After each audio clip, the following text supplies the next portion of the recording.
প্রিয় অষ্টম শ্রেণীর প্রিয় শিক্ষার্থীবৃন্দ, আসসালামু আলাইকুম। আশা করি তোমরা সকলে ভালো আছো। আজকে তোমাদের সামনে তোমাদের গণিত বইয়ের বীজগণিতের অনুশীলনী 4.3 এর 25 নম্বরের একটি অঙ্ক নিয়ে উপস্থিত হয়েছে। অঙ্কটা আমাদের বলা হয়েছে যে x square minus 51x plus 650, তার মানে 650। তাহলে আমাদের এমন সংখ্যা আনতে হবে যাদের গুণ করলে 650 পাই এবং আমরা যোগ বিয়োগ করলে যেন 51 পাই।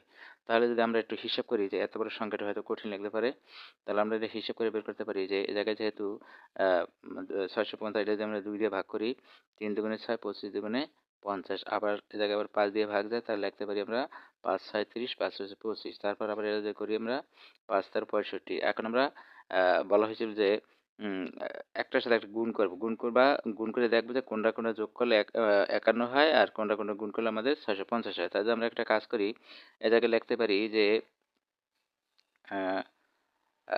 5 5 25। তাহলে আমাদের আসে 5 5 25 আসে, আর কি আছে 13 দুগুণে 26, 26 আছে। তাহলে এটা যদি আমরা ই করি, যে যোগ বিয়োগ করি বা গুণ করি, তাহলে এটা মানে একরকম মাইনাস সাইন দিই, কারণ মাইনাস সাইন দেবো কিসের জন্য, এই জায়গায় প্রথম মাইনাস। তাহলে আমরা মাইনাস সাইন দিয়ে যদি দিই, একরকম সাইন থাকলে আমরা যোগ করলে কত হয় 51 আসে, আর যদি আমরা গুণ করি মাইনাসে মাইনাসে প্লাস, তার জায়গায় আসে আমাদের 650।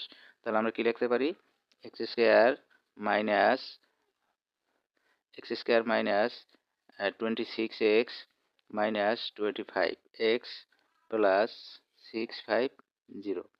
এখন যদি আমরা কমন নিই, তাহলে এই দুটো থেকে কমন নিলে আমার এক্স কমন যায়, তো এক্স কমন থাকে এক্স মাইনাস 26, আর যদি 25 কমন নিই আমরা, এটা থাকে এক্স মাইনাস 26।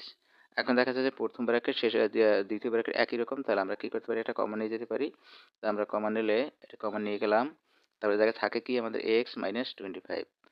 আশা করি অঙ্কটা বুঝতে পারছো। আগামী পর্বে অন্য একটা অঙ্ক নিয়ে উপস্থিত হবে। ততক্ষণ ভালো থাকো, সুস্থ থাকো, আল্লাহ হাফেজ।